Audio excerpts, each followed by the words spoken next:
Yes, people, welcome to Never a Foul. You know what time it is. It's Champions League night, but we're going to be talking about a few different bits and bobs with a bit of the Champions League as well. So you know what to do every single time. Like I say, when you walk in your house, you take your shoes off. When you come into the stream, you like the video. So guys, please make sure you do hit the like on this video. Please make sure you subscribe. And most importantly, get your comments in as well.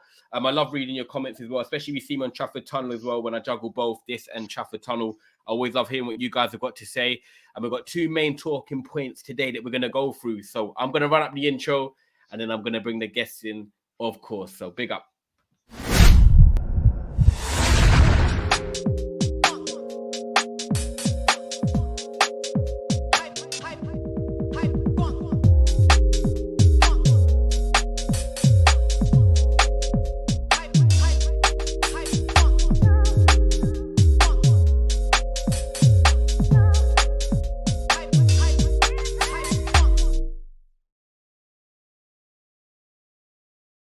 Yes. One of my favorite intros, if not my favorite intro when actually YouTube, if I'm totally honest, man. Big up Ilyas, man. He says every single time, love the intro. Kanate probably not even playing that game. You will get smoked on Sunday, by the way. Oh, look, still a bit of rivalry there going already. The 16th of October is when Liverpool play Man City. Daps, your boy Haaland will get pocketed by Kanate. Everyone's on the Kanate hype today, then all of a sudden, he might be back from injury.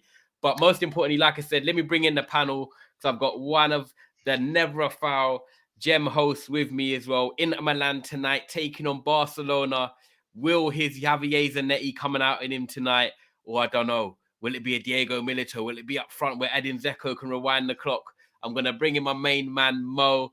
How you doing, my bro? Oh, there we go. Oh, Mo's got a Leicester kit on now. Read you in there anyway. But Mo, how you doing, my bro? I'm all right. I'm all right. Not looking forward to the game, but also looking forward to the game. I'm expecting the game to be not easy on Inter, even though we play home. There is no comparison between the two teams. A team that can spend 250 million that they don't have versus a team that doesn't have any money that can even sack the coach. But it's a Champions League night. You know, it's Liverpool, Napoli, Inter, Bayern already 3-0 up. Marseille already losing to Sporting Lisbon in the first 50 seconds. So What? Oh, what? Already? I think so. Yeah. It's just gone 1-1. No Oh, way. not Wow. now 1-1. Oh, Just right Lord. now 1-1. Woo. So yeah. Wow. Okay. Very interesting. What do you think, Mo? The funny thing is, before we get into obviously the Premier League and everything, and Maddison and Ronaldo, you know that you just said like you're not looking forward to tonight. When we were doing the stream with Grizz, and obviously you remember stuff. Me and you were talking about teams that could do well, and you said about Inter Milan, this might be the year that obviously you want them to go quite far in the Champions League.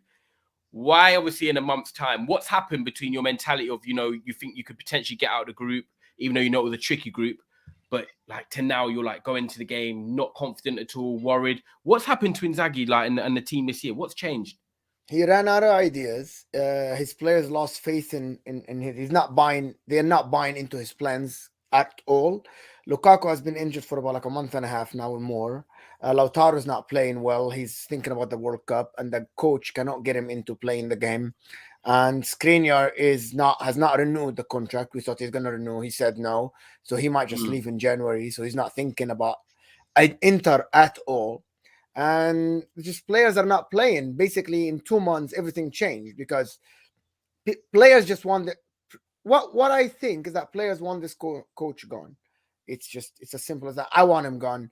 He's out of ideas. He's done. Fresh start, but we don't have the money. Basically, the director told people, if you're gonna pay for the next coach, be my guest. But we don't have the money. Okay. Is there anyone in mind, by the way, that you could save? Say Inzaghi, save Inzaghi lost tonight Nobody. and There's lost no on the weekend. money.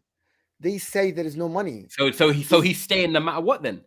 Or he gets sacked and they get a caretaker like Christian Kivo, Wow. who's coaching the. We have no money to sack him. They said that we actually don't have the money to sack Inzaghi now and pay him severance. We have to keep him employed and put him on leave and pay his salary. That, you know the Oh my difference. word! It's a They can't difficult even sack situation. him and pay the wage for the rest of the contract or mutual consent. They can't do that. They said we have to put him on a leave, and he has to be employed by Inter until he resigns or get another job, but he has to be interco because they can't afford to pay him a lump sum. It's ridiculous. It is. Yeah. That's mad, isn't it? It's just a unique situation. I think it's a bit similar to obviously what Reedy was going through. Because Reedy, thank you for coming on. It's been a while. Leicester City finally up and running, first league win of the season, courtesy of James Maddison. Playing out of his skin at the moment. But Brendan Rodgers lives to fight another day. And even with like what Mo was saying about the Inzaghi situation at Inter Milan, it was probably a bit similar with Leicester. They were saying that there was obviously the payment package that you'd have to give Rodgers was quite a lump sum as well. I think it's over 10 million, right? People, make sure you follow up Reedy as well, by the way. It was a very similar. I didn't know Inter Milan was like that, but it sounds pretty much the same situation where, like, most fans wanted him gone. Me included, but in other reasons, not just because we're playing poor. And it's just a stupid payment package to get him out. And you've got to think, is it more worth it to pay him out with the money we haven't got, or get relegated with him, and it costs about triple, even quadruple the money? So it's a hard one. Obviously now, like I say, with the win against Forest last night, it's kind of gave him a bit more time. Is that a good idea? I'm not too sure, because we could go down to Bournemouth next weekend and just lose again, and it just feels like it's another just odd result for us. But yeah, it's pretty much similar to the Inter Milan situation now. Yeah, it's crazy. I think we'll start with Leicester, to be fair, because obviously we're touching on them now. Because yesterday for me and Mo, obviously watching, maybe he was watching over in America, this was a game that was a must win. Like, you talk about games in the Premier League, and with Leicester bottom of the table, with the players they've actually got, when you look at the 8 out of probably the starting 11, it's actually a very solid 11 you've got there, and something to work with. Did you, before yesterday, do you know what? I don't like, this Arteta in, Arteta out stuff that Arsenal fans do. I'm not really on that wave, I'll be honest with you. But honestly, really, before yesterday's game and you winning, were you already like, do you know what? I want to change with Brendan Rodgers, or are you still willing to give him time? I was still backing him because of what he says in his conferences, saying he still wants to stick out his contract. He wants to change the situation. He wants to try and turn it around. And like, there's so many fans saying that he's just trying to play to lose, to get sacked now. But I don't see that in him. I still think he's a decent manager. He's just in a bit of a hole, and obviously he said before he's never been in this situation before, where he's trying to dig himself out of a hole that he's not really helped with. Obviously, we're not been able to buy anyone in the transfer window, really. That doesn't help as well. But I'd say I was Rodgers out because of this team selection. I think everyone knows that someone like Danny Ward, as much as he got a clean sheet yesterday, should not have been in that squad. The last few games, that's cost us big. I think Youri Tielemans played well last night, but I don't think he deserved to be in many squads at the moment.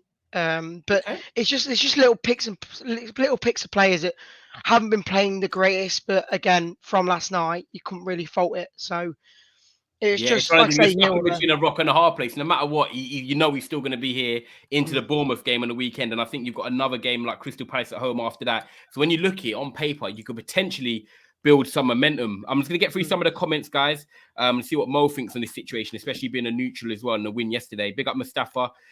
Evening, Ty. Love that, Jarvis. Hope you're well, my man. Robert Lewandowski masterclass tonight. I think that's going to be in a Gabby masterclass. I was like, have we got a new Mo? That was brilliant, to be fair. I just can't believe I threw up Reedy.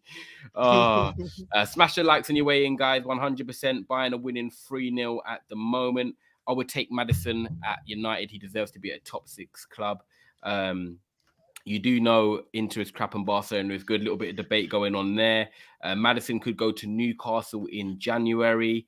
Buying a cooking at the moment, so they must be playing well. Again, it's pleasant, so I expect that. In regards to Inter, you can sell Bastoni or Skriniar in January. If you had to pick one of the two, would you rather sell Bastoni, Mo? Yes. Yeah. Okay. I'll keep Skriniar. Yeah, you keep Skriniar. And then someone saying 20 million to sack Rodgers as well. Keep getting your comments in, guys. 100%. Any good questions as well, we'll make sure we star. James Maddison should replace Bruno Fernandes at Manchester United. But yeah, guys, man, just make sure you, like I said, like the video. Make sure you subscribe every single time. Make sure you hit up Mo's channel as well. That's Inter Milan content. You're probably doing a watch along tonight for the big game. I hope you are, Mo. Yes, I Good. am. I'm actually the bravest Inter fan out there.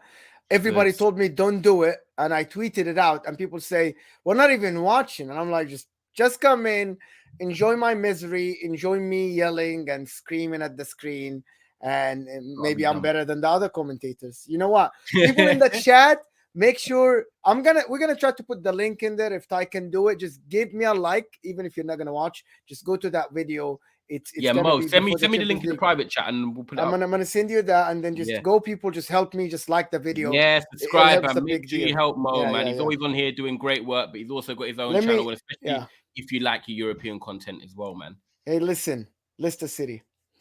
You know that I fell in love with Leicester City when Ranieri took over and they won the league. Blah blah blah. The odds 5,000 to 1. All this thing. And I watch football from a different perspective. You know that, Mm. Tide, right? So Hmm. to be honest with you, what Reedy said is actually very true. Actually, it's a false narrative that Leicester are playing bad. Actually, if you watch their Chelsea game, Man United game, and even Spurs game, they're actually Yep. playing pretty good. They're playing as a top 6 team. The problem is Danny Ward should not be a Premier League goalkeeper. And I said that from the first game I watched the guy, and I tweeted it. I can go look for the tweet. And I'm like, how is this guy a starting goalkeeper for Leicester City? It's unacceptable. Kasper Schmeichel left in a hurry at the end of the transfer market, but somebody should have had a plan in mind, knowing that this guy wanted to leave. He didn't just wake up and say, "I'm out of here, guys. Let me go." They should have had a plan. It's poor. This is very very poor. Planning from them, because it's very obvious this guy cannot play with his foot, cannot play long balls. He's terrible. He doesn't command his 18. And you look at them; they're the weakest team in set pieces. It's not because the players suck, not because Johnny Evans is bad, not because Castagna is bad. It's because the goalkeeper does not command his 18, does not talk enough from footballing perspective. I will say though, only just yesterday, well, the game before with Spurs, we brought a new set piece coach in. Spurs was a one-off because it was only a few days after he came in, but last night alone, we looked completely so much more confident on set pieces alone. Different set pieces going into the box, just different areas of the game we've just not seen before, and it kind of helped us so much in. Even Danny Ward came out for a lot of balls yesterday, and it just didn't seem like a Leicester team, if you know what I mean. But Yeah. again, going forward, you're right. It was we haven't been playing bad at all against Spurs in the first half. We were all over them, I guess. Got to 2-2. They scored an early goal, and then we just were always chasing the game. Chelsea, I felt like we deserved to get at least a point out of. But then Sterling came out of nowhere and got 2 goals. And then United, for me, United were quite poor, to be honest, and we were just even worse than them, if you know what I mean. We could have easily got a point. Both teams were bad, equally bad. That's the Yes, thing. that's what I mean. We could have United easily got came a with the point out of that quality to game. score. It's Do you kind know of weird, what? but It's interesting, Mo, because you obviously agree with Reedy and of what he said as well. But do you think there's an underlying issue behind why they haven't spent in the summer? Because Brendan Rodgers clearly came out and was like, at the start of the season, I haven't been able to improve the squad. I only found out when I came back, I think, for pre-season that we ain't going to be able to spend no money.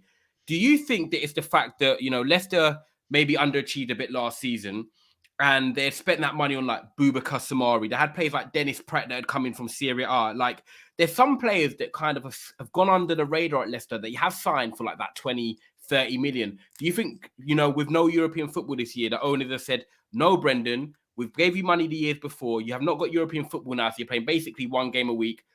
Do what you can with this squad and show us why you signed these players. And that's why you're not buying anyone.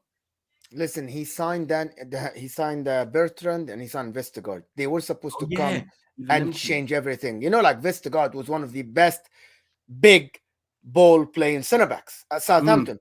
Playing under Hasenhuttl makes you just better on the ball. It is what it is.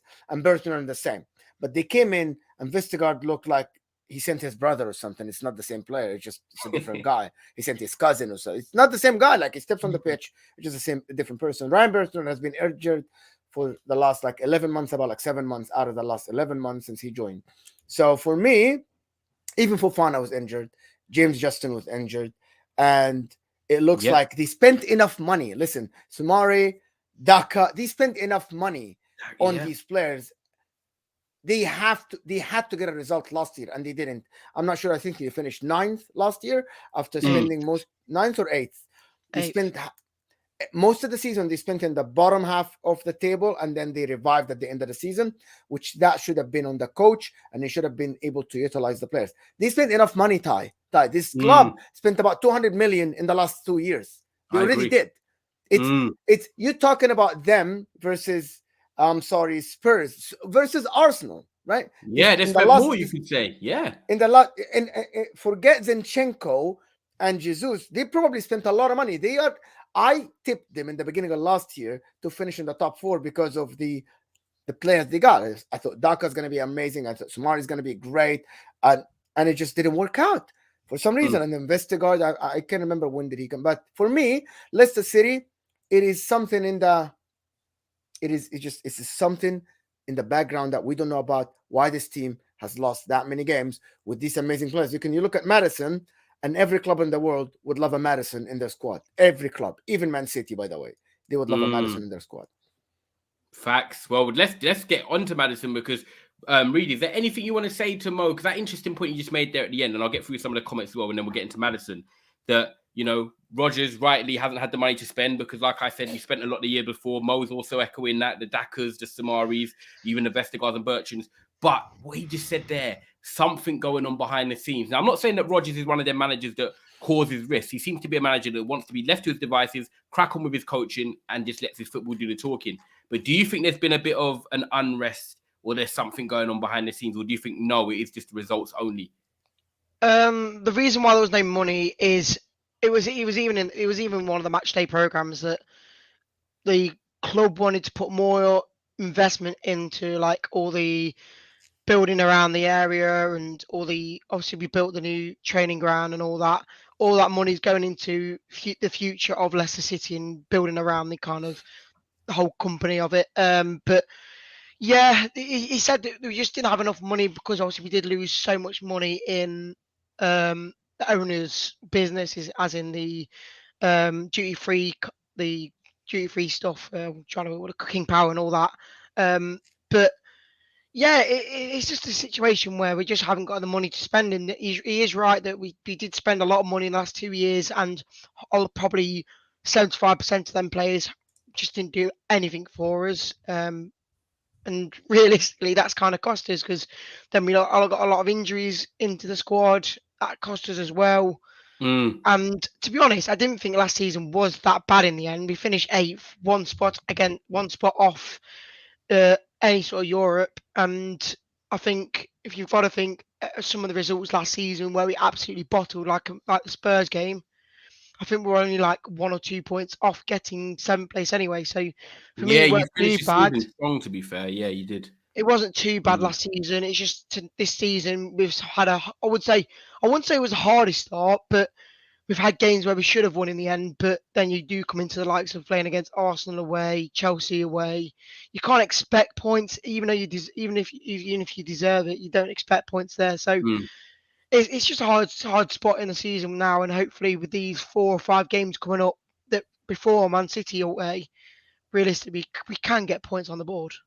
Yeah, and do you know what? If you are going to get points on the board, as you know, guys, there's going to be a player that is going to be massively, massively influential in that. And that is Mr. James Maddison himself. Now, you look at James Maddison, and last night, 2 good goals. I know one was deflected, but he still got in the right position to score the goal. The free kick was sublime, I think, when it was lining up. I had him captain of my FPL team. So cheers, James, if you're watching this, mate.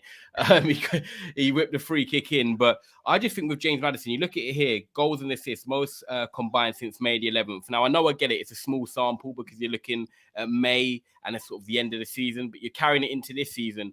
And I think one thing that stands out to me is if you look how poor Leicester have been so far this season, maybe not in their performances, but when you look at the results business side of it, bottom of the table until last night, James Maddison to still be contributing with such a heavy effect and you're still not winning games just shows you sort of the talent about him. Because imagine Leicester are at the top of the game. Imagine like they had got a couple signings and then Maddison could then perform even better than he has been right now. I just think there needs to be a serious conversation about how good this player can be. And obviously he's at 25 years of age now. He's coming into his prime. He is Leicester's main man. And obviously, you look at players like Maguire, who went for 80 million. You wouldn't be surprised if Leicester really, depending on his contract situation, would want to demand more, because you know that he would go to a bigger club and he would do better than what Maguire has going to Manchester United. So, Mo, what are your thoughts on Mr. James Maddison? As you can see here, 14 goals and assists contributed, but just in general as a player and the way he seems to be maturing in his game, man. Listen, I'm watching this kid and I'm like thinking this guy is next level. He's not. He was supposed to take Leicester to the next level, but I think the club failed him. It's not his fault. They failed him. He's given the numbers, right? Like the numbers are there, the performances are there. He never. I don't think that I've watched a game where he hides. The guy doesn't hide. He always demands the ball. He always demands to lead. He's always there for the players. He puts everything as a number 10. He is the perfect number 10 as I see it now, even though he plays on the right side a little bit because of Harvey Barnes. But for me, James Maddison, he can change a club's fortune. Someone like Spurs, like Man United, even Chelsea, he can change the way they play because of how talented this kid is. He's absolutely fantastic, and I think he should start for England in the World Cup. Don't give me the Mason Mount thing. Don't give me. I know that Foden is great, but Foden comes from the right. Foden plays a different game, but Foden plays for Man City. I would go Foden on the right. I'll play this guy in front of Bellingham and Declan Rice or Phillips. No questions. No question. This guy. If you're looking at your England midfield in general, Mo, he's the first name. It doesn't matter if you're playing a 3-man midfield or whatever. It doesn't matter. He's better than Bellingham, isn't he? Ty, isn't he better than Bellingham? Right now, he plays in the Premier League. Form. Yeah, right now he's in brilliant form. Yeah. Not only is last year. Look at his numbers last year. The numbers don't lie, and it's not only numbers. It's not that this guy is just tapping in balls. This guy's scoring bangers. The assists are great. The crossing is there. The movement between the lines. And now, this year, he is the only player in Leicester that deserves to go to the top half of the table. I like Harvey Barnes. I can talk about Harvey Barnes all day. Is like one of my love players. But for me, interesting. He is not playing as a number 10. He's playing on the right side, leaving the job to Shrewsbury and Tillemans. But he's coming in and demanding the leadership inside the pitch. That's how good this kid is. And for me, it's just unbelievable. He was for the taking for only 50 million. And Jack, I know, and also when you look at it, 50 million, and it was only Newcastle that were really sniffing and making a bid. Then they didn't want to relaunch a second bid. Now we're looking at 50 million with his price going up, depending on obviously his performances right now this season, which he's excelling. And like I said, a team that's not actually performing. Reedy, before Reedy, I want to add something. I'm sorry, Reedy. I want to add. No. Do you think? When you're in football, when you scout players, James Maddison. Some number 10s they don't play for top 6, and they appear like really, really good because they play for a counter-attacking team.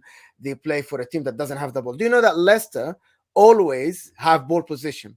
And that shows how good he is in tight spaces. Because if my team has ball position most of the time, and I'm still the superstar of the game, that means I can play in tight positions. I can play under pressure from the opposition. I don't need that much space. You know that. You know that a lot of number 10s in the world, they shine because in small teams, because their team doesn't have the ball a lot. There's not a lot of pressure on them. But this guy plays in tight spaces. And that's scouting point. You know that this guy is going to come in, even for a Man City team who has 70% ball position, he can shine because he already did it. In a team like this. He's not just a goal scorer or a passer. He actually gets in the box. He can twist and turn. He even had a shot yesterday, I think, when he cut back on his left foot and it went just wide when he was looking for his hat trick. But he has that. I like to use the word guile. He has that guile in him that he can do a bit of everything. And Mo, do you know what? To be fair, this is the first time we spoke on Maddison, and I like doing shows where I talk on different things like this and not just the big teams. I think Maddison does deserve his flowers, and he is the type of player that, I'll be honest with you, as a Man United fan, I would take him over Bruno Fernandes. I'll be honest with you. I know as Bruno Fernandes does impact the game in terms of the way we play, the pragmatic approach, but Bruno Fernandes is there from game transition 2 to 3. But the way Ten Hag wants to play football, Mo, which you just said, is possession-based football in 2-3 years. Maddison already does that because Brendan Rodgers likes playing possession football and pressing up high anyway. So, he's one of them players that definitely can go far. Reedy, you must be sitting there smiling, but I'm going to say smile. I'm going to say smiling for now because we're going to get to it after I ask you about what you think of Maddison. But he's probably likely to move on next summer. So enjoy your smiles now for you can for the next 7-8 months. But yeah, talk to you about James Maddison and what's impressed you the most, yeah, in terms of his progression, because we're not just talking about James Maddison this season. There has always been potential. I think they signed him from Norwich, I believe it was, wasn't it? Yeah, Norwich. What's impressed you the most up to now about James Maddison and talking him this season, how important he's become for you lot? It's a weird one because I think before there was a situation I think it was just before halfway last season where he was not doing anything. He had about 10 or 11 games without even a goal or assist. And then Rodgers brought him into like a meeting and whatnot and just showed him what he needs to improve on. And since then, he's been absolutely incredible. I think it's like nearly a goal or assist in most games last season, coming into this season with, I think an assist at least in most games. But yeah, he's just an incredible player. And I think someone like Southgate is just kind of written him off already because he's playing for a Leicester team who's bottom of the league. And like I've got another image here of how, like, all the English midfielders and whatnot and how many stats. And I think from the start of last season, he's about 5 or 6 goals and assists more than Saka, I think. Okay. And it just shows that how incredible he is, and he just doesn't like Mo says that he just seems to be on the ball all the time. And if he's not playing well, Leicester's not playing well, and that's the difference. It's ridiculous. Yeah, and this might be the one you're on about. It. I had it ready. Okay, yeah, which is very interesting. James Maddison goals and assists, 27 minutes per goal and assist, 114 minutes. Saka, Foden, and Mount. Does that surprise you at all when you look at that, Mo? No. I'm telling you, this guy is like a different level football player. Just people don't realize it because he plays for Brendan Rodgers and the team is not winning. This guy, if this guy plays for Liverpool or played for Man City or played for any club that goes like, Leicester is a small club. I'm sorry, but it's still a small club in the English football. It is. I didn't know about Leicester City until like they started actually when they got out of the relegation thing with before Ranieri took over and they won the league. Even though I've been watching English football for a while, but for me, he has to go somewhere else. He has to, because I thought that Leicester would take the next level when they started getting all these players in, but it didn't happen. So, okay, done. Move on for me. And I think Harvey Barnes should do the same. In my opinion, Tielemans should do the same. Listen, I want to say my piece about Harvey Barnes. Harvey Barnes, before the injury last year, he was the best winger outside of City in English winger outside of City in English, like Sterling. I know that was there. Foden was still there, but for me, Harvey Barnes, when he gets on the ball, you know, in this electric wingers, him and Jared Bowen would do 2 good ones last year. But Jared Bowen was last year. The year before was not Jared Bowen. Harvey Barnes was injured. You remember before the Euros, and he came late. If Harvey Barnes did not injure himself, he would have started for England in the Euros. No question. Wow. No question. Okay, you rate him that highly. Great goal for him last night. It's not me. Even Southgate used to start it. Even Southgate, Reedy can correct me if I'm wrong. Southgate used to start him before he got injured. He was on form. The guy, listen, there are wingers. He gets me Dembele's hypes. Every time he gets on the ball, he's direct. Wow, you rate him this highly, Mo. It's just the same vibes, but he plays for me. You know what I mean? Like, he's not Dembele's level. I think since he's come back from injury, he's been nowhere near that level of player. Exactly. Yes, absolutely. But beforehand, I'll admit, the moment before he got injured, I thought he was already on that plane. I think the same with James Justin. He was in incredible form at that point as well before he got injured. I think he would have took Luke Shaw's spot at that point. Both of them got injured. Both of them lost their playing right. So yeah, but again, I don't think he's anywhere near to the level it is now than he was before. But that's exciting for people like you and Mo, because see, I like Harvey Barnes actually. I think he's a good player. I don't know. He's one of them players though I look at and I can't measure his ceiling because I can't imagine him at a top 4 club. But I always think he should be maybe running around a top 6 club. But with Harvey Barnes, I do think he changes the way Leicester play because Vardy can sometimes drop in or be on the last man. He hugs the touchline. And look at his goal last night. And I think for someone That's all like Harvey Barnes, Ty. That's all Harvey Barnes. Yeah, that's all him. Go to But the that's left what and he then needed, tuck don't into you the think, right. Mo? Like that's what he needed for his confidence. I think if you guys are watching a Harvey Barnes, this is a compliment to him. If you're watching Harvey Barnes score a goal like that yesterday, but you guys are both knowing he's just come back from injury, he's not showing what he can. Imagine in maybe 5 weeks' time when you're saying, you know, look at Harvey Barnes now, he's had a full run of games. He's definitely got 30% extra to give, which is exciting for you guys as Leicester fans, surely. Oh yeah, of course, yeah. And I've been a very critical person when it comes to Harvey Barnes because the amount of times I see him recently running into players and not trying to take them like beat them on the runs or whatnot. But yeah, it was like I say, I think he did it last night where he kept making the runs and he just couldn't get past people because he kept running into them. And then he obviously had that chance where he shot and it went in, was a brilliant shot. But yeah, if he can keep getting um that sort of confidence in him with the goals. Yeah, I think it was even Napoli last season when we beat them. When we were 2-0 up at one point, he scored a brilliant goal from there. And the more he scores and the more he gets game time, he'll be an incredible player. But again, that's what I think Leicester's issue has been this season as well, where we keep changing the attack out. 1 minute we've got 2 strikers and no Barnes. Then we've got Daka on his own. Then we've got Vardy on his own. Barnes comes into it in a formation where it really doesn't really suit a winger formation. So it doesn't really help any of our players when we're swapping around the attack, even the attack every game. You need hard rhythm. to. You need Yeah, consistency exactly. and rhythm, but especially when you're a team that, like, let's say, obviously Leicester shouldn't be there, but the position you're in at the bottom of the league, you've been fighting for points. So he's trying to make it work by tinkering, but it's like, do you know what? The 11 you put out yesterday, I felt like after the international break was kind of the go-to 11 that you'd expect for sort of a Leicester team. I do want to touch on another topic with Maddison, because obviously we're with England. I think it's unanimous that, you know, Mo thinks he should be there. That I'm not a stats man, but the statistics here show that he is definitely decorated as a midfielder. When you look at Mason Mount in there, you look at Bellingham. What about your eyes, Ty? What about your eye test? That's what I look at, Mo. Great question. I use my own eyes. I hate stats, but I used it for this show because it's interesting to see how good he's been. But me, on my eye test, Maddison is on that plane. No brainer whatsoever. I love James Maddison. I'm a big fan. And I was so glad because in my head, I was like, I want to talk about him on a show this week. And then that's why I was like, you know what? Yes, this is the perfect time. And also, I know you like your different footballers as well. And he has to be on this plane for me. And I think one thing as well that England lack in terms of like midfield and creativity is that you've got Foden and sort of, who I love, by the way, he's definitely going to play. You've got Sterling and stuff like that. But in terms of like Mason Mount, Bellingham's, the type of number 10s, they're kind of trying to play. You've got no one creating this. Yes, you hit the net, really. There's no one creative like James Maddison in this England setup. He has a unique profile. And when it comes to winning tournaments, as Mo would know, as you know, you would know, Reedy, Mourinho, them guys do it, Tuchel's, whatever it is. It's not about sometimes playing the sexiest football. It's about having the right players in the right moments and sometimes winning a game 1-0. Sometimes having someone that can just switch that ignition. Maddison, for me, can do that. He has to be on the plane. So there's a question I want to ask you guys definitely after this. But if he doesn't get on the plane, are you guys just basically saying, do you know what?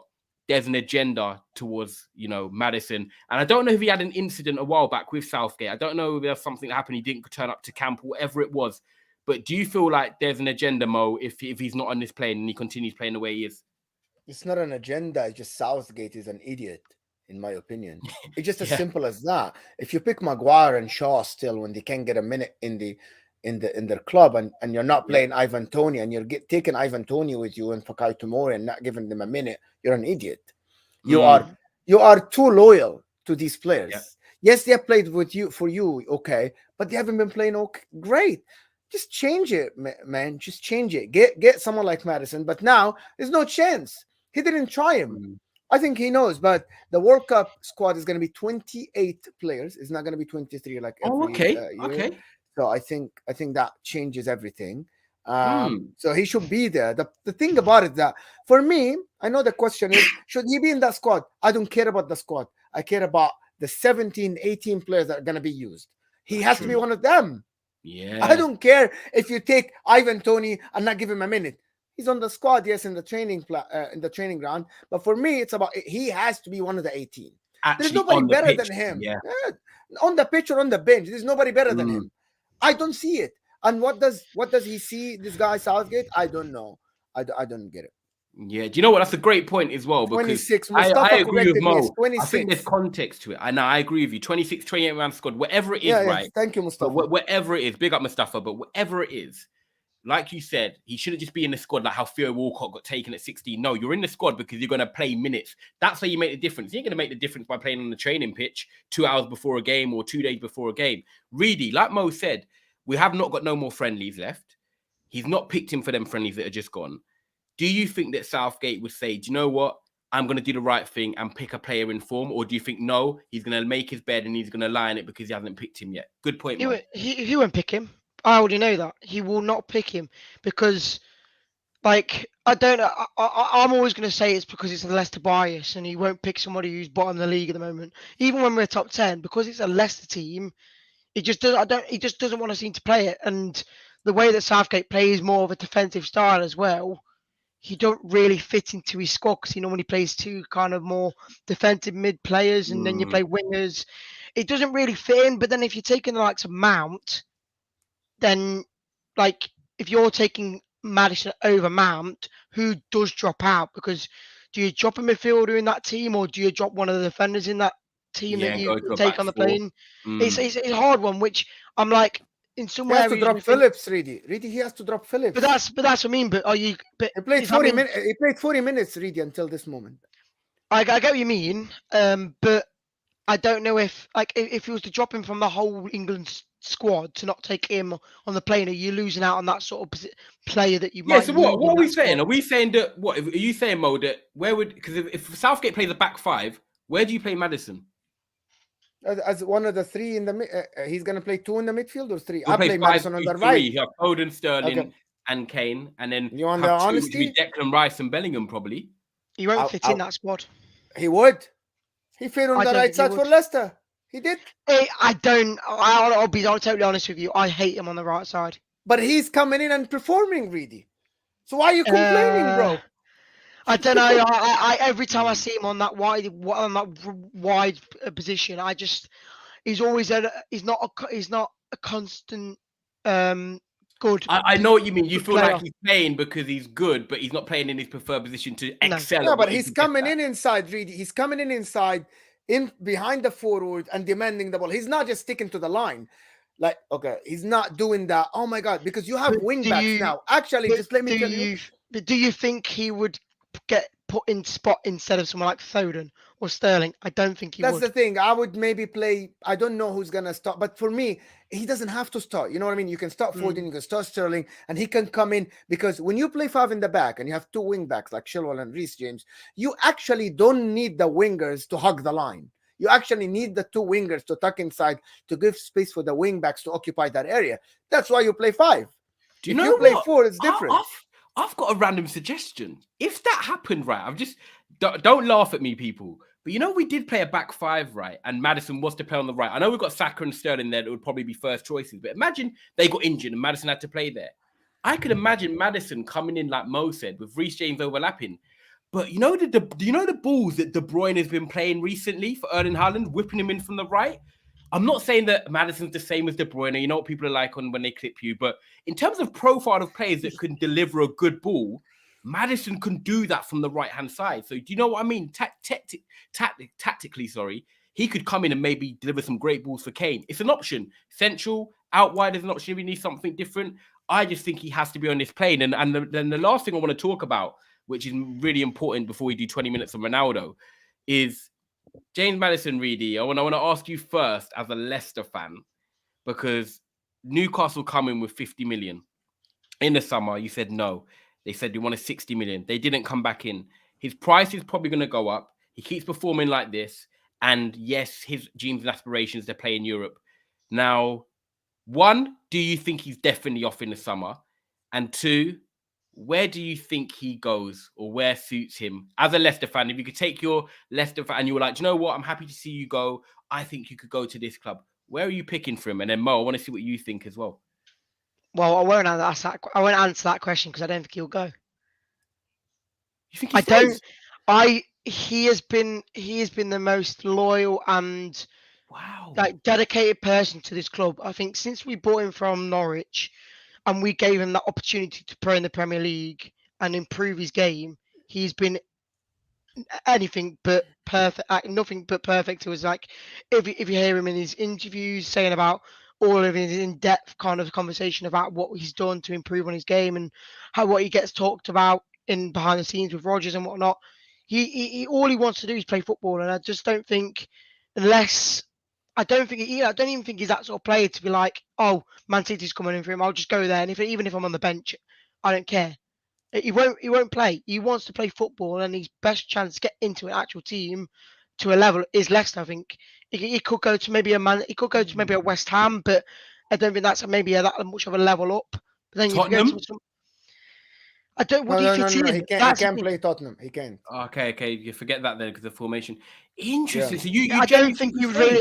I don't think he would really fit into a Man City side because of how they play. Don't get me wrong. There's maybe spots in there for him, but he won't play every game, and he wants to play football every match. He wants to play, and I don't think. And apparently, there's contract situations with him anyway this season. Apparently, he might be signing a new contract, and if that means he gets paid up, he gets a bigger payout when he does leave. Maybe so, but I honestly don't think he'll go. I'm going to come to you straight away, Mo, because someone says West Ham have Paqueta. Make sure you hit the like button, people. There's 60 of you here. Please make sure you're liking the video. Please make sure you're subscribing. Inter Worldwide as well. It's in the chat as well. Big up. I saw someone put that in there, so thank you so much. Mo's doing a stream on Inter Milan Barca tonight, so make sure you go and hit up Mo's channel. And then also Chafford Tunnels on Man United channel as well. That's in the description. And most importantly, like this video, subscribe. Mo is on tomorrow at about 3:30 doing a Champions League review from day 1, and I'll be on Thursday doing day 2. Mo, we've heard Reedy actually. I'm not gonna lie, I was shocked. Maddison stays next season. Run with me, man. Talk to me about what you think. No, he's not staying. If they don't get European football, he's not staying.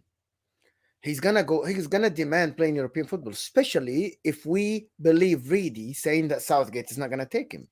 So you know what? This guy's 25. He's thinking about his future. I know that loyalty and blah blah blah and all this stuff, but his agent, his family, everybody around him will tell him, listen, if you want to get into that English squad for the next Euro, which is 2024, and you want to get recognition around the world, you'll need to play for a team that is consistently playing Champions League. And for me, it looks like Newcastle will be there. For me, it looks like their investment. If they go for Maddison and they go for the names they're talking about, I think Newcastle will play European football. It doesn't have to be Champions League. It can be Europa League. It can be even Conference League, which is Conference League. If they win it, they get into Europa League. So it's either if he doesn't go to a big six, he might go to Newcastle, and Newcastle is going to offer him the money. Money is not a big issue in the Premier League, because all the clubs, they have money. Even Leicester now, this problem is going to be resolved once they get the next season money. Blah blah blah. It's going to be resolved. We know that. But the thing about it is not only this. A player of this caliber needs European football. Needs to be on channels that broadcasted everywhere in the world. The Premier League is great and all, but you need to play Wednesday nights, Tuesday nights. That's what he needs.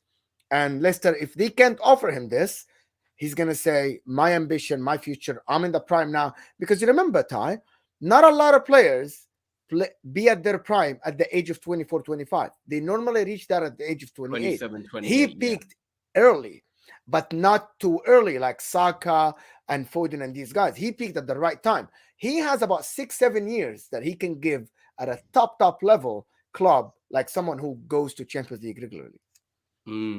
Okay, so Mo, if it was you, what team would you say Maddison ends up at, which is likely next season, even if it's not a top 4 team, one with ambition?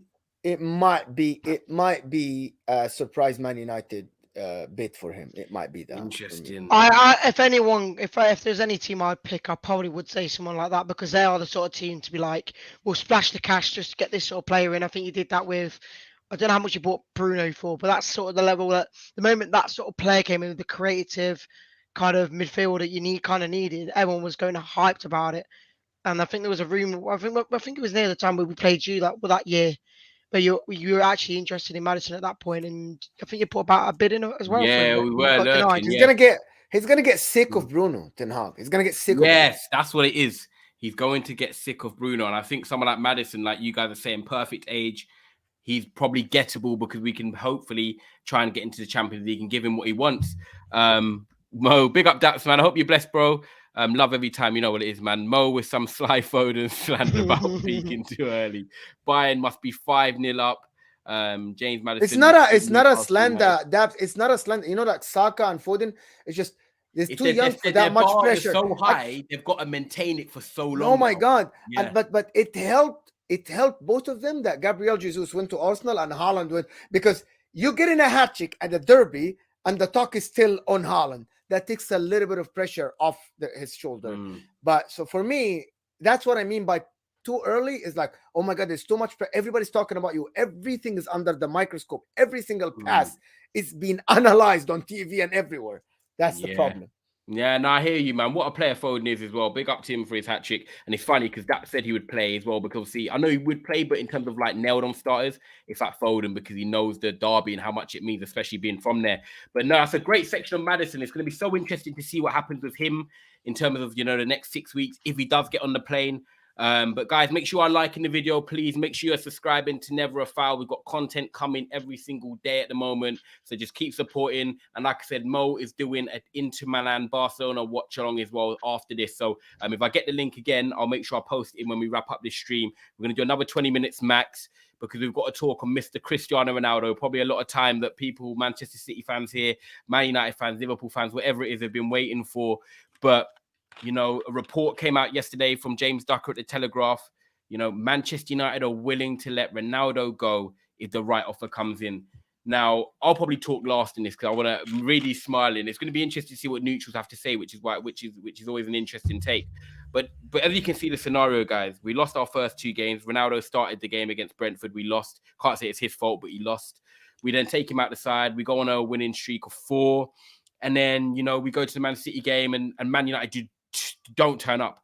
Newcastle have given them a game. Palace have given them a game. We just didn't turn up. And City didn't have to get out of gear too, really. But you finish a Manchester derby, and what frustrates me, guys, is that, you know, we've lost 6-3, and you could talk about the performance and stuff like that. But no, there's pundits saying you don't bring on Ronaldo when you're 4-0 down, you're 3-0 down. Why didn't you stop Ronaldo? The talks about Ronaldo, win or without a win.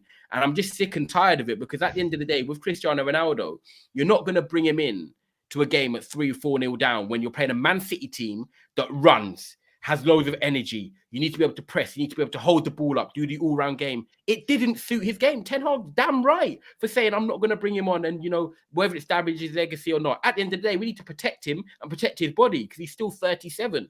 Now, for me, I just can't believe that the narrative's been switched to Ronaldo. And with this saga, when I saw that news yesterday, I was happy, because I think this is the perfect move for all parties. And I'll come back to it after, but I'm going to leave it there on that sort of cliffhanger.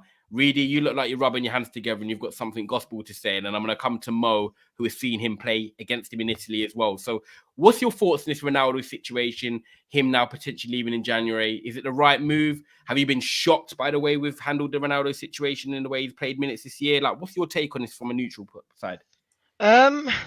And by the way, just quickly, Mo, you can get your essay ready, because I know you're smiling. No, I'm gonna say something that some of the people are not gonna like in the. Okay, go on, read it. I'll let you go. I don't know. It's a tricky situation, because I thought everyone, when Ronaldo was kind of linked to the city move before he came to you, I think United kind of just jumped on it and said, "You're not going there. We'll have you here."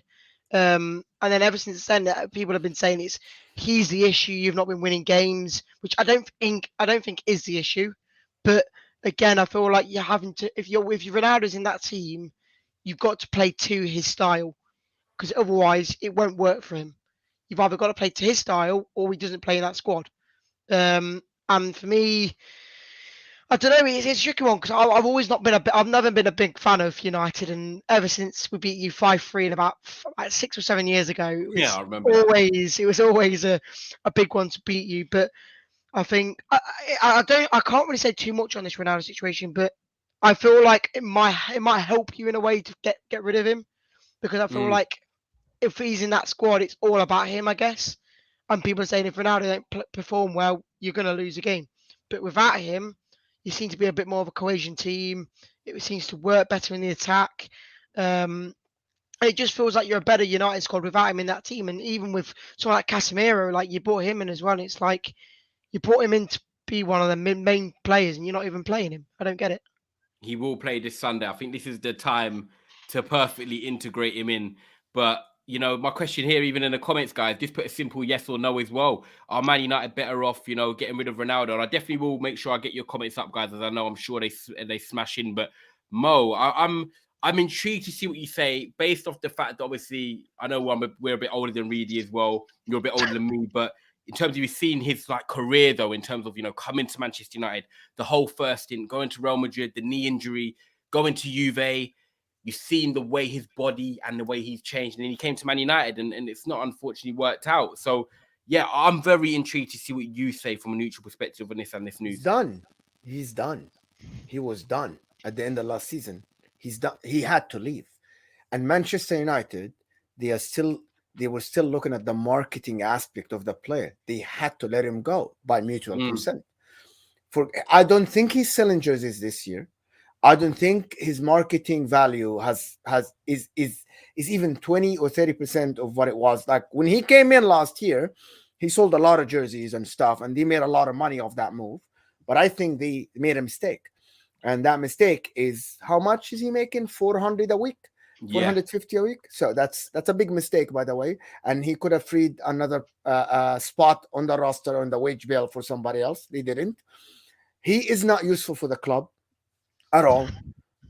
Now, I'm just being honest. Now, listen, Ronaldo in 2000, I wanted to say this because I came across this. Ronaldo in 2014-15, he scored in the first 8 games more than one Haaland score. And that's how good this player was. But what he's doing now is damaging his legacy. Messi chose the right league. He chose the wrong one. Messi knew the limitation of his body. He cannot cope with the Premier League. I know that people say he would get in every team, blah, blah, blah. Great. This is all on paper because he's playing League One. Cristiano Ronaldo chose the harder one. He scored 18 goals. Great. Move on. The club should have moved on. They should have let him go. They didn't. He's not useful. Don't tell me you can bring it. You can bring in Ronaldo at the end of the game. If you're losing 1-0 and you're stuffing people in the 18 and you're crossing left and right, you can do that. But you don't pay 450 for that. You can get any big. You don't. You just don't do that. You don't pay 450K a week for someone to come in when you're losing 1-0 to whip in crosses in the 18, hoping to get a goal. This is Marcos Llorente. This is Llorente. You remember Llorente? This is this type of player, not 450K. It's too much money to be on the bench. God. Do you know what? I'm so glad that you said that. I've had many conversations with people and I've explained it in your ways, but I've never actually said to someone £450,000 for what they're doing every week, which is playing in against Omasol or, you know, Shakhtar, whoever it is, Sheriff in the Europa League. Ronaldo wants to be playing games. I think this is where we're at a crossroads, Mo, because I think you're touching it perfectly. Messi chose the right league. You look at players like Zlatan. You look at players like Totti, for example. They can play into their 40s and they have done. But they nurtured their body. They didn't play every week. They didn't even train. Zlatan got injured. He got injured. I was there when he got too old. Too old. But they don't train with as much intensity. Exactly. Like they manage their body. They don't need to be this, you know, especially when I'm the best at training. I'm in the gym doing this bench press. I'm doing this leg machine. No, it's about managing your body properly. And for me, the way Ten Hag wants to play his football now and the way Manchester United are heading, Ronaldo just can't play in the Premier League no more. He's too slow. His mind is quick, but his body can't do it. And, you know, you're seeing even now, like in terms of his finishing, I'm not saying that he's not a bad finisher. He's a brilliant finisher, but he's a volume finisher.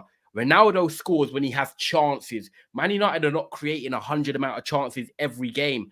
We're not Man City right now where Erling Haaland can have 8 touches, but he's getting 5 touches in the box, shooting at goal.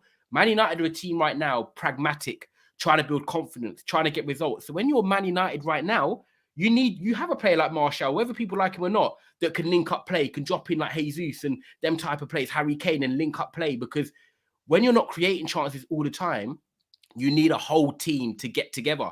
If Ronaldo was at Man City respectfully a year ago, yes, I get it. He scores loads of goals, but I'm sure there would be frustrations in him. And I just think right now, Ronaldo is killing himself and he needs to get out of there and go to a team where he can play. He's going to damage his legacy, Ty. And he's going to damage his legacy. He has. I said to him, Mo, I didn't want him back. When he came, asked Daps, like, I was the only one. I was like, oh my God, Daps, this is going to be the worst thing ever.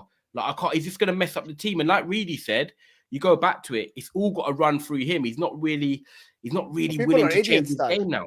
People don't watch football enough. I ran a poll. I remember in the beginning of last season, I said, would Ronaldo take Man United to challenge for the league or out of the Champions League spots.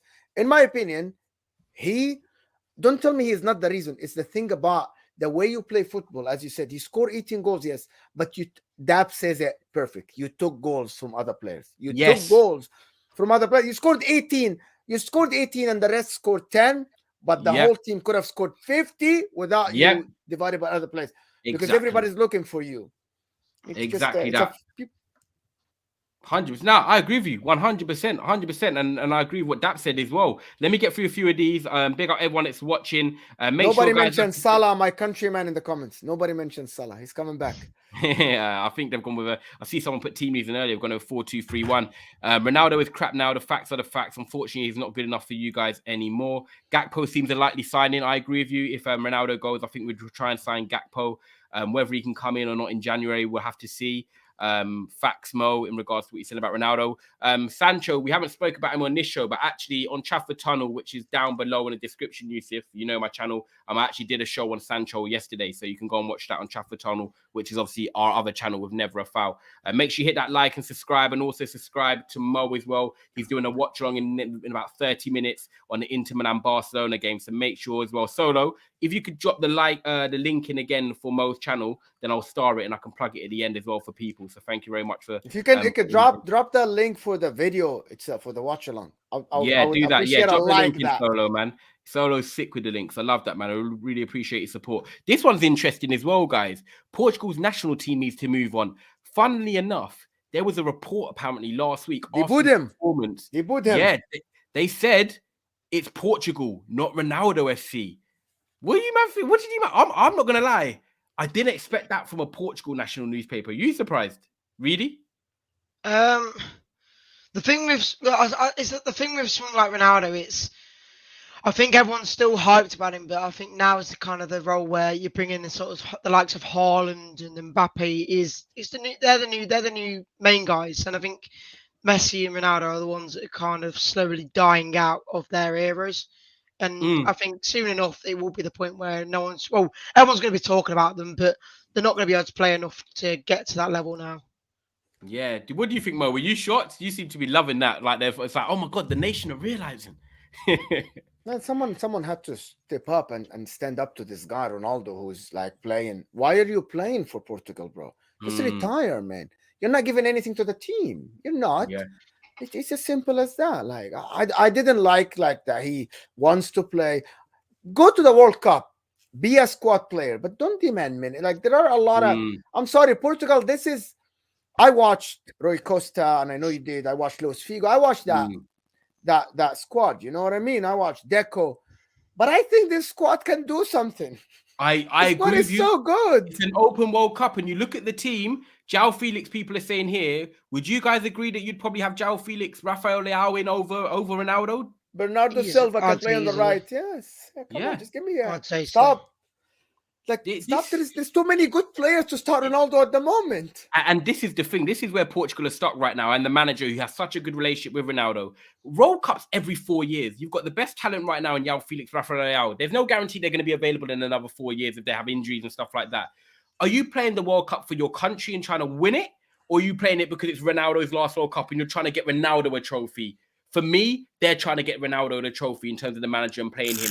You need to do what's best for the country, and that's not play Ronaldo every game. And if you have a team that's better without Ronaldo, play them. Bring them on like Mo said, the last 20 minutes. Ronaldo still wins the World Cup, guys. You know what I mean? I just don't get it. It's mad that in football you can have this aura about you that you can control things. And Ronaldo might do it unintentionally. This isn't an attack on Ronaldo saying he's got this ego and stuff like that. But the way he's carried himself and the way he sets his bars and he's a role model and stuff like that, it's naturally happened. And some know how to deal with it, some don't. And I think Ten Hag has got it right. And I like that he's come in and said, you know what, no favourites. You play on form, you play on merit. And that's what's happening. And he's done that within months. And Ronaldo is not it anymore. He's finished. I'll take Ronaldo at Arsenal. He would do wonders for the attitude of our young team. Interesting. I don't think you take him at Arsenal. Not the way you're heading. Like Rich. We never said that Ronaldo. We never said that Ronaldo is not good attitude and is not good for the dressing room. We just said it's too much money for what you're getting on the pitch out of him. Such a good point, this is it. That's a great, honestly, you're Mo, and I'll say it to you. You're the first person that actually mentioned that context of the wages to what you're getting for the wages. I think it's a brilliant point. 100%. Guys, here you go. Here's the link I've started. This is Mo's upcoming video on Interworldwide, live at 7:45. Big game, big kickoff. Inter Milan, Barcelona. So make sure you go and head over to that, and I'll plug that again at the end as well. But with the Ronaldo situation, do you see him getting any league starts in between now and the World Cup? Because obviously he's playing Europa League at the moment. You've got Rashford that's potentially going back on the left, Martial that's coming back into fitness now. Do you think Ronaldo's just going to be playing this Europa League campaign up until the World Cup and saying, do you know what, I'd rather just stay fit so I don't get any injuries? Or do you thinking, no, there's a way he can get into this Man United side? Because for me, guys, I think this experiment is done. I think Ten Hag's seen enough of him. He respects him as a footballer, but doesn't respect what he can give this team right now. And I actually think Ronaldo is stuck to playing Europa League. Whether he scores a hat-trick or not tomorrow, I don't personally think it makes too much of a difference. He won't play another game for United unless someone gets injured for me. You keep having him on the bench. He maybe comes on as a sub, but he just doesn't seem to be like, unless he's the one that's up top to begin with and wants to be that man to be scoring a hat-trick every game like Haaland is, he won't care to play really. And I just don't think he'll play another game unless it is in Europe. And obviously that is where he wants to show how good he is still in Europe, to show that he's still a good player. Okay, but really, before I come to Mo, because Mo loves his European football as well, that's what Ronaldo wants. Ronaldo wants to spend the second half of his season trying to compete for one more Champions League. It's a no-brainer. He's not going to want to go to any other team. Otherwise, he would just say, do you know what? Keep me United. I'll try and win the Europa League. Really, if you're a Champions League team going into this knockout stages, which it will be approaching after the World Cup into that January-February period, wages, age, mobility, what club's going in for Ronaldo? I don't know, to be honest. If anything, I'll just retire because there's no one that will go in for him.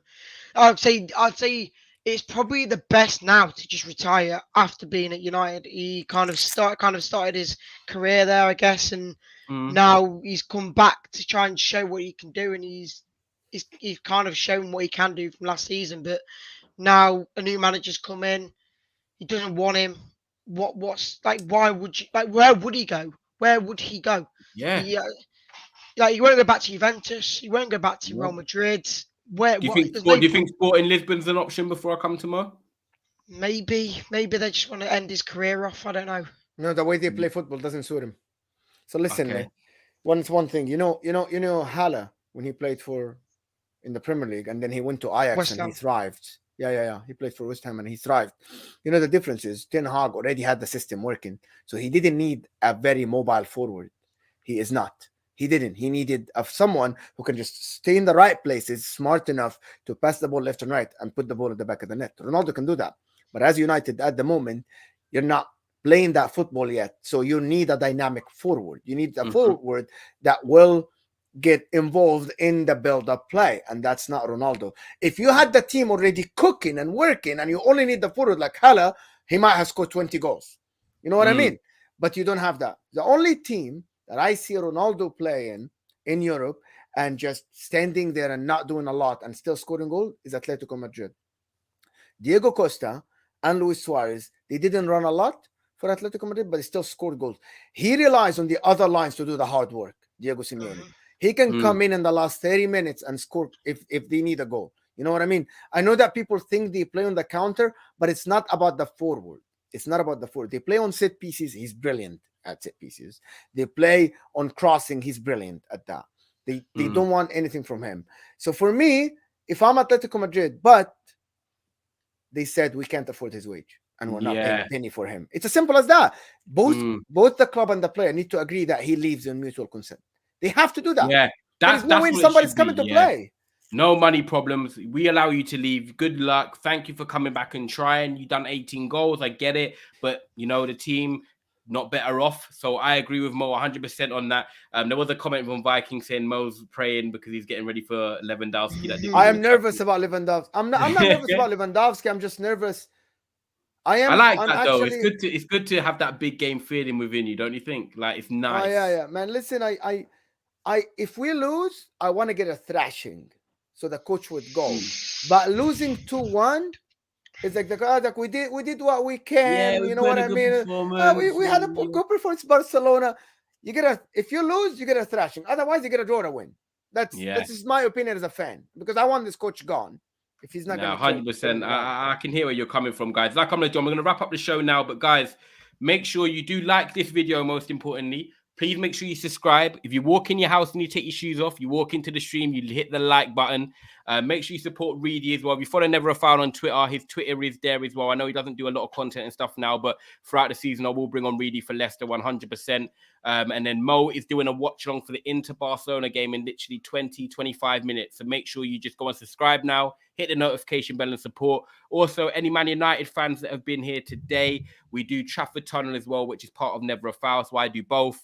So Trafford Tunnel, which is Manchester United content only. So someone asked about Sancho. We done a podcast on Sancho yesterday. That's on Trafford Tunnel. That's in the title as well. Adrian wants his questions answered.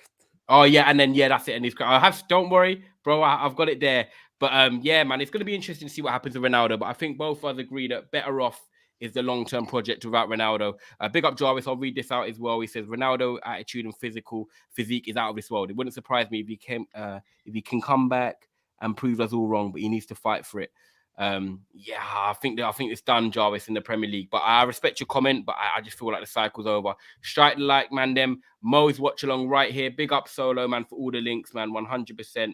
And then let me get this question in regards to Adrian. Here it is. Slightly off topic, but what do you think of Ajax's Edson Alvarez, who was linked to Chelsea on deadline day, and Nkunku?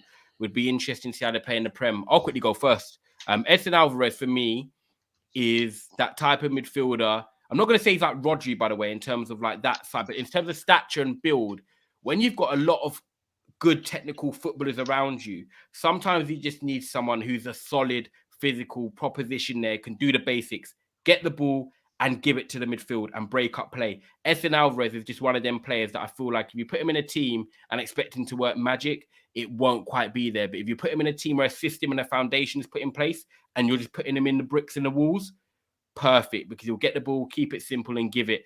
Nkunku, I done a TikTok on this yesterday, actually. This is one I'm excited about, and it's because it's Chelsea.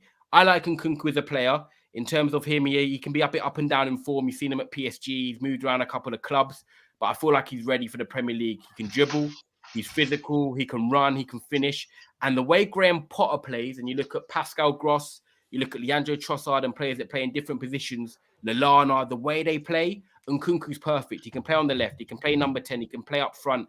I just feel like the way they're going to, hopefully in a year and a half's time, move the ball around and they need players to pop up everywhere. Nkunku is perfect for that. So I feel at 57 million, that would be a very good signing. Mo, I'll come to you first, and then Reedy, and then we'll wrap up. I watched Alvarez live here in America when he played for Mexico. Okay. He's kind of a monster. He's built like a monster. The guy is not only a big guy, he can move the ball, he can play the ball. So for me, I think it would be okay, but it depends. What do you want from him? Do you want him to actually come to the Premier League and cook right away? I don't think so. And Nkunku for me is one of the guys that will suit Chelsea really well. Small guy, quick, speedy, can play between the lines. That's what Graham Potter needs. He never liked a big forward. Even Welbeck is not that big. So for me, he always liked Mopé. He liked Trossard. He liked these small forward players that will get between the lines. So I think for Graham Potter, Nkunku is one of the best signings for him. Yeah, 100%. I agree with you. What about you, Reedy? What do you think about Edson Alvarez and Nkunku? Even if you haven't watched much of him, that's fine. You can say you haven't watched much of him, but I don't know too much about Alvarez, but Nkunku, he's just, from what I've seen last season, he's just been a massive step up, hasn't he? So I think I'd love to see him in the Premier League, but I don't know if he'd maybe suit a Chelsea. I'm not too sure. It's a hard one because I just don't know. There's someone like Havertz. He's kind of that sort of role, I think. With centre forward, he can play on the wings at times, but I think he still needs a bigger step up than what Leipzig is. But I don't think he's ready for Chelsea. I'm not too sure. Okay, yeah, it's going to be interesting to see because stylistically, I think he'll work. But I know what you mean in terms of the sign Pulisic, they sign Havertz, and they're all playing them sort of half roles, and he might play there, but they've not worked out. So you're thinking that he might not. But yeah, let's see. It's going to be very interesting. Adrian, thank you very much for your question. Like I said, loads of times people head from this straight over to Mo's channel. He is going to be live. What time are you going live, Mo? Well, like 10 minutes before the game, so watch along. It's a There you long thing, man. Just get in there 7:45, people, ready for the watch along into Barcelona. Make sure you are subscribing to this channel. Make sure you're liking this video as well. And Trafford Tunnel, which is down below in our description. Yeah, really, is there anything you want to plug? But I just want to say, first of all, obviously, it's nice to see your face, and thank you for coming on, man. I really appreciate it today. Yeah, no worries. Thanks for the invite. I obviously just do some of the Leicester Fan TV stuff over there for most of the Leicester-based content, but that's really it. So, yeah, appreciate you inviting me on. No problem at all. And Mo, is there anything you want to say? No, just like this video, subscribe to Liverool, and wait for us tomorrow. Yeah, tomorrow about I'm nervous 3:30. So yeah, guys, Mo and Cass will be there, man. But yeah, hopefully you get a win, Mo, because otherwise it'll be, our gain, more pain for you.